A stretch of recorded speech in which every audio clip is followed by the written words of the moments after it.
పుట్టినవారు లోకమును జయించుదురు అనేటువంటి వాక్యాన్ని చదువుకుందాం. 1 యోహాను రాసిన పత్రిక 5వ అధ్యాయము 4వ వచనం. దేవుని మూలముగా పుట్టిన వారందరూ లోకమును జయించుదురు, లోకమును జయించిన విజయము మన విశ్వాసమే. దేవుని మూలంగా పుట్టిన వారందరూ లోకమును జయించుదురు, లోకమును జయించిన విజయము మన విశ్వాసము. మనము ఈ లోకంలో జీవిస్తున్నప్పుడు చాలా మందిని చూస్తున్నాము. ఈ ప్రపంచం దేవుని ప్రజలు కొందరే ఉన్నారని మీరు ఎలా చెప్పగలుగుతున్నారని నన్ను అడిగితే, మీరు క్వశ్చన్ వేసినట్లయితే, ఈ ప్రపంచంలో అందరూ రక్షణ పొందుకున్నారని లేదు. అది నేను చెప్పేది. ఈ లోకంలో అందరూ రక్షణ పొందుకోలేదు, కానీ దేవుని మూలంగా ఎవరు పుట్టిరో వాళ్ళు మాత్రమే దేవుని కుమారులు అవుతారు. హల్లెలూయా. అపొస్తలుల కార్యంలో యేసుక్రీస్తు అందరికీ ప్రభు అని మాట ఉంటుంది. యేసుక్రీస్తు ప్రభు వారు అందరికీ ప్రభువే, కానీ అందరికీ రక్షణ ఉంది. అది దేవుడు ఏర్పరచుకున్న వారికి ఎవరైతే రక్షణ పొందుతారో, ఎవరు దేవుని మూలంగా పుట్టుతారో, ఎవరు దేవుని మూలంగా అయితే జన్మిస్తారో ఈ లోకంలో, వారు మాత్రమే లోకమును జయించుతారట. హల్లెలూయా. అందులో నేను ఒక ముగ్గురు వ్యక్తుల గురించి తెలియజేసి నేను ముగిస్తాను. దేవుని మూలంగా ఎవరు ఈ లోకంలో జన్మించారు, వారు ఏ విధంగా ఈ లోకాన్ని జయించి విజయాన్ని పొందుకున్నారు అనేటువంటి వాక్యాన్ని మనం ధ్యానిద్దాం. అందులో మొట్టమొదటి చూసినట్లయితే సంసోను ఫిలిష్తీయులను జయించుట. ఒకసారి న్యాయాధిపతుల గ్రంథము 15వ అధ్యాయము 12 నుంచి 16 వచనాలు చదవండి. ఫిలిష్తీయుల చేతికి అప్పగించుటకు నిన్ను కట్టవచ్చునని సంసోను, మీరు నా మీద పడకున్నట్లు నాతో ప్రమాణము చేయడని.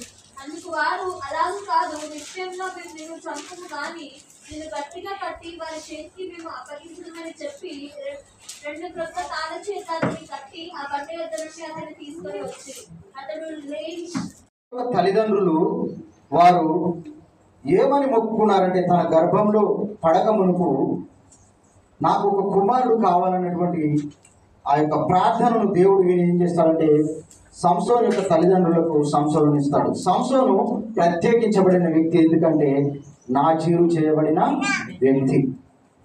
నాజీరు చేయబడిన వ్యక్తి అంటే అతడు పుట్టినది మొదలుకొని చనిపోయేంత వరకు కూడా అతని తల వెంట్రుకలను క్షౌరము చేయించుకొనకూడదు.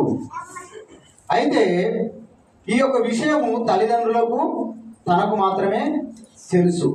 అయితే ఈ ఫిలిష్తీయులు ఏం చేస్తున్నారంటే, సంసోనును ఏ విధంగానైనానో సంహరించాలని అతని పైన పన్నాగం పడి ఏం చేస్తున్నారంటే, అతని యొక్క బలము ఎక్కడ ఉందో తెలుసుకోవాలని ప్రయత్నం చేసిరు. అయితే ఈ ఫిలిష్తీయులు సంసోను మీద అటాక్ చేయడానికి వచ్చినప్పుడు ఒకసారి 13వ వచనం చదవండి. అందుకు వారు, అలాగూ కాదు, నిశ్చయంగా మేము నిన్ను చంపము, గాని నిన్ను గట్టిగా కట్టి వారి చేతికి మేము అప్పగించదామని చెప్పి 2 క్రొత్త తాళ్ళ చేత అతన్ని కట్టి ఆ బండ యొద్ద నుండి అతన్ని తీసుకొని వచ్చింది. చాలండి. ఇక్కడ దేవుని మూలంగా పుట్టిన వారు రెండు పొందుకోవాలి. ఒకటి ఏంటంటే దేవుని యొక్క ఆత్మీయ శక్తిని. ఇది నేను మీకు తెలియజేస్తున్నాను ఈరోజు. మొట్టమొదటగా సంసోను దేవుని ఆత్మీయ శక్తిని పొందుకున్నాడు. ఎందుకంటే అతడు నాజీరు చేయబడిన వ్యక్తి. అతడు పుట్టినది మొదలుకొని మరణించేంత వరకు కూడా దేవునికి ప్రత్యేకమైనటువంటి ఆత్మ చేత అభిషేకించబడిన వ్యక్తి. ఆయన ఏం చేస్తున్నాడంటే, దేవుని యొక్క బలమును వాళ్ళు ఏం చేస్తున్నారు, ఫిలిష్తీయులు పరీక్షిస్తున్నారు. హల్లెలూయా. వాళ్ళు ఏం చేస్తున్నారండి, పరీక్షిస్తున్నారు. వారు పరీక్షించినప్పుడు వారాట ఫిలిష్తీయులు ఏ విధంగా అతని మీదకి దండెత్తి వస్తున్నారంటే, సింహాన్ని గార్జించి, ఒక సింహము ఒక వ్యక్తిని చంపడానికి వచ్చినప్పుడు ఏ విధంగా గార్జించుతూ వస్తుందండి, చాలా భయంకరంగా మీదకి వస్తుంది. ఆ విధంగా ఈ ఫిలిష్తీయులు ఒక సింహం లాగా వస్తున్నారట అతని మీదకి. ఎప్పుడైతే అతని మీదికి వచ్చారో వారు ఏం చేసిండంటే సంసోను గాడిద యొక్క పచ్చి దవడ ఎముకని తీసుకొని ఏం చేసిండండి 1000 మందిని హతం చేసిండు. హల్లెలూయా. దేవుని మూలంగా పుట్టినటువంటి మనము దేవుని యొక్క ఆత్మను మనము పొందుకోవాలి. హల్లెలూయా. మొట్టమొదటిగా మనము ఏం చేయాలంటే దేవుని యొక్క ఆత్మను పొందుకోవాలి. మరి సంసోను ఏం చేసిండంటే దేవుని యొక్క ఆత్మ బలముగా వచ్చినందున అతడు ఏం చేసిండండి గాడిద దవడ ఎముకతో ఒక కుప్పను 2 కుప్పలను నేను చంపి ఉన్నాను, గాడిద దవడ ఎముకతో 1000 మందిని నరులను చంపి ఉన్నాను అంటుండు 16వ వచనంలో. నిజంగా దేవుని యొక్క శక్తిని మనం పొందుకుంటే మనకున్నటువంటి ఎంత పెద్ద సమస్య వచ్చినా కూడా ఆ సమస్యను దేవుడు ఏం చేస్తాడండి చిటికెలో దాన్ని తీసివేస్తానంటున్నాడు. ఆ న్యాయాధిపతులు ఇదే 15వ అధ్యాయము 14వ వచనంలో ఒకసారి చూడండి. అతడు లేహీకి వచ్చే వరకు యెహోవా ఆత్మ అతని మీదకి బలముగా వచ్చినందున అతని చేతులకు కట్టబడిన తాళ్ళు అగ్ని చేత కాల్చబడిన చాలండి. యెహోవా ఆత్మ అతని మీదకి ఏమొచ్చిందండి బలముగా వచ్చింది. దేవుని యొక్క ఆత్మ బలముగా రావాలంటే మనము దేవుని మూలముగా పుట్టిన వారమై ఉండాలి. దేవుని మూలంగా పుట్టిన వారు ఏ విధంగా ఉంటారు పాస్టర్ గారు అని మీరు అంటే ఒకసారి 1 యోహాను రాసిన పత్రిక 2వ అధ్యాయము 13-14 వచనాలు చదవండి. తండ్రులారా మీరు ఆది నుండి ఉన్న వారిని ఎరిగి ఉన్నారు గనుక మీకు వ్రాయుచున్నాను. యవనస్తులారా మీరు దృష్టిని జయించి ఉన్నారు గనుక మీకు వ్రాయుచున్నాను. చిన్నపిల్లలారా మీరు తండ్రిని ఎరిగి ఉన్నారు గనుక మీకు వ్రాయుచున్నాను. తండ్రులారా మీరు ఆది నుండి ఉన్న వారిని ఎరిగి ఉన్నారు గనుక మీకు వ్రాయుచున్నాను. యవనస్తులారా మీరు బలవంతులు దేవుని వాక్యం. ఇక్కడ కూడా చిన్నపిల్లలారా అంటున్నాడు, యవనస్తులారా అంటున్నారు, పెద్దలకు కూడా చెప్తున్నాడు. ఇక్కడ ముగ్గురు కేటగిరీలు ఎవరెవరండి? చిన్నపిల్లలు, యవనస్తులు, పెద్దలు. వీళ్ళందరికీ కూడా దేవుని యొక్క శక్తిని దేవుని యొక్క ఆత్మను ఇవ్వడానికి దేవుడు సిద్ధంగా ఉన్నాడు. దేవుడు అంటున్నాడు వీరందరికీ దేవుని యొక్క ఆత్మ ఏదో మీరు తెలుసుకోమంటున్నాడు. ఈ మధ్య కాలంలో మరి చాలా మనం విమర్శించడం కాదు కానీ వేరే సంఘాలలో చూసినట్లయితే మరి వారిలో ఉన్నటువంటి ఆత్మ భ్రమపరచు ఆత్మ అని వారికి తెలియదు. కానీ ఇక్కడ అంటున్నాడు చిన్నపిల్లలారా మీరు దేవుని సంబంధులు, మీలో ఉన్నవాడు లోకంలో ఉన్నవాని కంటే గొప్పవాడు. ఈ లోకంలో దేవునికి తెలుసు దేవుడు మనందరినీ కలుగజేసినప్పుడు మనందరినీ పడగొట్టాలని ఒకటి చూస్తాడు అనేటువంటి విషయము దేవునికి తెలుసు. కానీ సాతాను గాడు ఏం చేస్తున్నాడంటే మనలోనే చేరి మనలోనే అనేకులను దేవుడు ఏం చేస్తున్నాడు, సైతాన్ ఏం చేస్తున్నాడంటే బలహీనపరుస్తున్నాడు. హల్లెలూయా.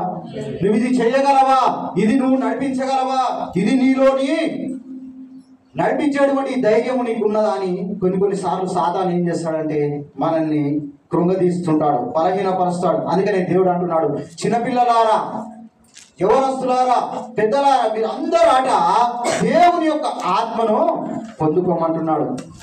సంసోను ఏ విధంగా అయితే దేవుని యొక్క ఆత్మను పొందుకొని తన యొక్క శత్రువులను జయించాడో మనం కూడా దేవుని యొక్క ఆత్మను పొందుకొని మన ముందు ఉన్నటువంటి సమస్యను మనం ఏం చేయాలంటే జయించే వారంగా ఉండాలి. హల్లెలూయా. రెండో వ్యక్తి గురించి జయించిన వారిలో ఇంకో రెండో వ్యక్తి ఉన్నారు. అతను ఎవరంటే దావీదు. రెండో వ్యక్తి చూసుకున్నాం. 1 సమూయేలు గ్రంథము 17వ అధ్యాయము ఒకసారి చదవండి. 1 సమూయేలు 17వ అధ్యాయం మొదటి నుంచి.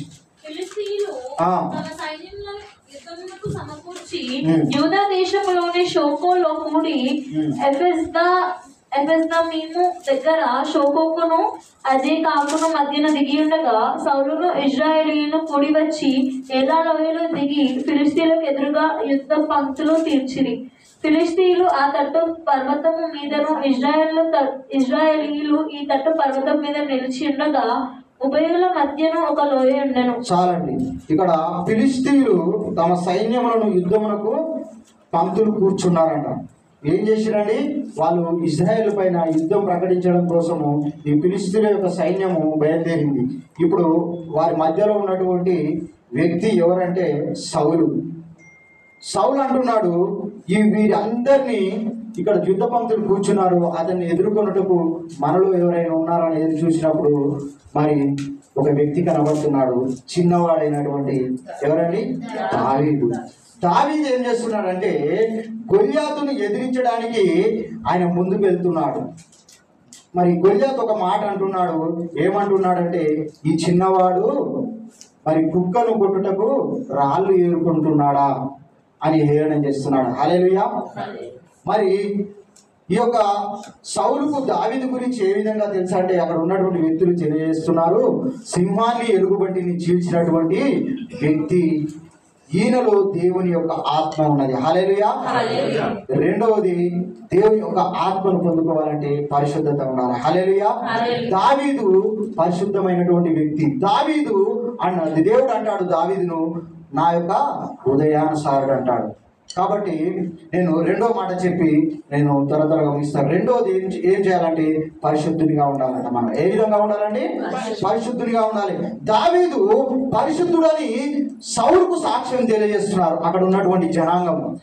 ఎందుకంటే ఆయన ఏ విధంగా ఈ యొక్క సైన్యాన్ని ఒడగొట్టగలడు, ఆ యొక్క గొల్యాతును ఏ విధంగా ఛేదించగలడు అని అంటే అక్కడ ఉన్నటువంటి వ్యక్తులు తెలియజేస్తున్నారు ఇతన్ని యొక్క బలమును గురించి, అతని యొక్క శక్తిని గురించి ఏ విధంగా తెలియజేస్తున్నారంటే, ఇతను మరి సింహమును ఎలుగుబంటిని చీల్చుట మేము చూసాము, ఇతడు దేవుని యందు మరి భయభక్తులు కలగాడని సౌలుకు తెలియజేస్తున్నాడు.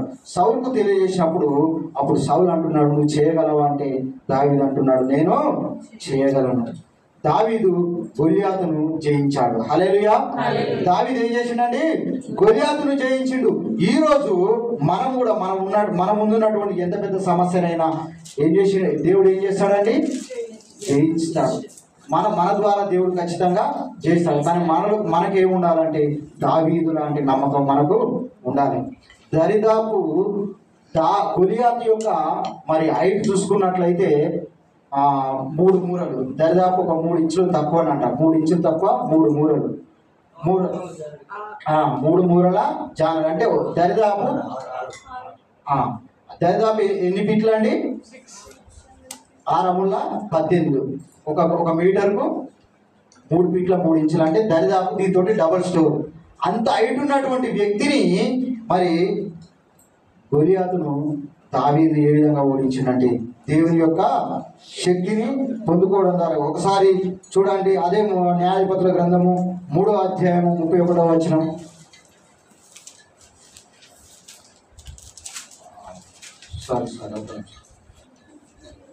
లూకాసు వార్త 16వ అధ్యాయము 10వ వచనం ఒకసారి చదవండి. మిక్కిలి కొంచెంలో చాలండి. దావీదు దేవుని విషయంలో కొంచెంలో నమ్మకం ఉన్నాడు. ఏ విధంగా ఉన్నాడండి? మిక్కిలి కొంచెంలో నమ్మకం ఉండువాడు ఎక్కువలో నమ్మకం ఉంటాడు. మనము ఏదైనా ఒక పనిని ఒక వ్యక్తికి అప్పచెప్పినప్పుడు ఆ వ్యక్తి ఆ యొక్క విషయంలో నమ్మకంగా ఉందా లేదా అని ఒక చిన్న పనిని మనం అప్పచెప్పినప్పుడు ఆ చిన్న పనిలో అతడు ఎంత నమ్మకంగా ఉన్నాడో అతడు పెద్ద పనిలో కూడా అంత నమ్మకంగా ఉంటాడు అని దావీదు గురించి మరి దేవుడు సాక్ష్యం తెలియజేస్తున్నాడని. నిజంగా దేవుని యొక్క హృదయానుసారంగా మనం ఉండాలంటే దావీదులాగా పరిశుద్ధత కలిగి ఉండాలి, దావీదులాగా యథార్థతను కలిగి ఉండాలి, ఒక సంసోనులాగా దేవుని యొక్క ఆత్మను మనం పొందుకునే వారంగా ఉండాలి. 3వ వ్యక్తి గురించి చెప్తాను. అదే న్యాయాధిపతుల గ్రంథము 11వ అధ్యాయము 29 నుంచి 33 వరకు చదవండి. న్యాయాధిపతుల గ్రంథము 11వ అధ్యాయము 29 నుంచి 30. ఆత్మ యెఫ్తా మీదికి రాగా అతడు గిలాదులోను మనష్షెలోను సంచరించుచు గిలాదు మిస్పెలో సంచరించి గిలాదు మిస్పే నుండి అమ్మోనీయుల యొద్దకు సాగెను. అప్పుడు యెఫ్తా యెహోవాకు మొక్కుకొనెను, ఎట్లనగా నీవు నా చేతికి అమ్మోనీయులను నిశ్చయంగా అప్పగించిన ఎడల నేను అమ్మోనీయుల యొద్ద నుండి క్షేమంగా తిరిగి వచ్చినప్పుడు నన్ను ఎదుర్కొనుటకు నా ఇంటి ద్వారం నుండి బయలుదేరి వచ్చినదేదో అది యెహోవాకు ప్రతిష్ఠిత మగును మరియు దహన బలిగా నన్ను అర్పించుదనని. చాలండి. యెహోవా ఆత్మ యెఫ్తా మీదికి రాగా అతడు గిలాదులోను మనష్షెలోను సంచరించుచు గిలాదు మిస్పేలో సంచరించి గిలాదు మిస్పే నుండి అమ్మోనీయుల యొద్దకు సాగెను. ఇక్కడ యెఫ్తా యొక్క మరి శత్రువులను దేవుడు ఏ విధంగా జయించిందంటే యొప్తా మీదకి దేవుని యొక్క ఆత్మ వచ్చిందండి. యొప్తా యొక్క ప్రత్యేకత ఏంటంటే యొప్తా యొక్క జీవితాన్ని మనం చూసినట్లయితే ఆయన దేవుని యొక్క ఆత్మను పొందుకున్నాడు. సంసోను ఏ విధంగా పొందుకున్నాడో, దావీదు ఏ విధంగా పొందుకున్నాడో, యొప్తా కూడా ఒక ప్రత్యేకమైనటువంటి న్యాయాధిపతి. ఈ న్యాయాధిపతులలో చూసుకున్నట్లయితే 6 వ్యక్తులు ఉంటారు. అందులో ఈ యొప్తా యొక్క ప్రత్యేకత ఏంటంటే ఎంత పెద్ద సమస్యనైనా, ఎంత పెద్ద మరి శత్రు సమూహంనైనా దేవుడు ఎదుర్కొంటకు యొప్తాకు దేవుని యొక్క ఆత్మబలమును దేవుడు అనుగ్రహించాడు. హల్లెలూయా. అయితే యొప్తా యొక్క మరి జీవితాన్ని మనం గమనించినట్లయితే అతడు యుద్ధానికి వెళ్ళి వస్తున్నప్పుడు ఏది ఎదురుగా నాకు వస్తాదో దానిని దేవునికి దహన బలిగా అర్పిస్తానని ఆ యొక్క సైన్యాన్ని ఛేదించుటకు ముందుకు వెళ్ళినప్పుడు తాను ప్రార్థన చేసుకొని బయలుదేరుతాడు. అయితే శత్రువులందరిపైన దేవుడు విజయాన్ని కలగజేస్తాడు. కానీ చివరికి ఇంటికి ఎదురుగా వచ్చేసరికి యొప్తాకు ఎవరు ఎదురయ్యారండి? తన కుమార్తె ఎదురైంది. కానీ యొప్తా మరి తన మాటను బట్టి తన మాటను వెనక్కి తీసుకున్నాడండి? తీసుకోలేదు. మనమైతే ఏం చేస్తాం? కొన్నిసార్లు వెనక్కి తీసుకుంటాం. కానీ యొప్తా లాంటి మరి పరిశుద్ధతను, యొప్తా లాంటి దేవుని యొక్క ఆత్మను మనం పొందుకోవాలంటే ఇశ్రాయేలీయులను, అమోరీయులను ఏ విధంగా అయితే జయించారో ఈ యొక్క విజయానికి గల కారణం ఏంటంటే యొప్తా దేవుని యొక్క శక్తిని పొందుకున్నాడు. యొప్తా దేవుని యొక్క మార్గంలో నడిచాడు. మనం కూడా మరి ఒక యొప్తా లాగా, ఒక సంసోను లాగా, ఒక దావీదు లాగా ఎదగాలని కోరుకుంటూ ఈ కొద్ది వాక్యాన్ని దేవుడు దీవించి ఆశీర్వదించును గాక. మీతో సమయాన్ని దేవసేవకులు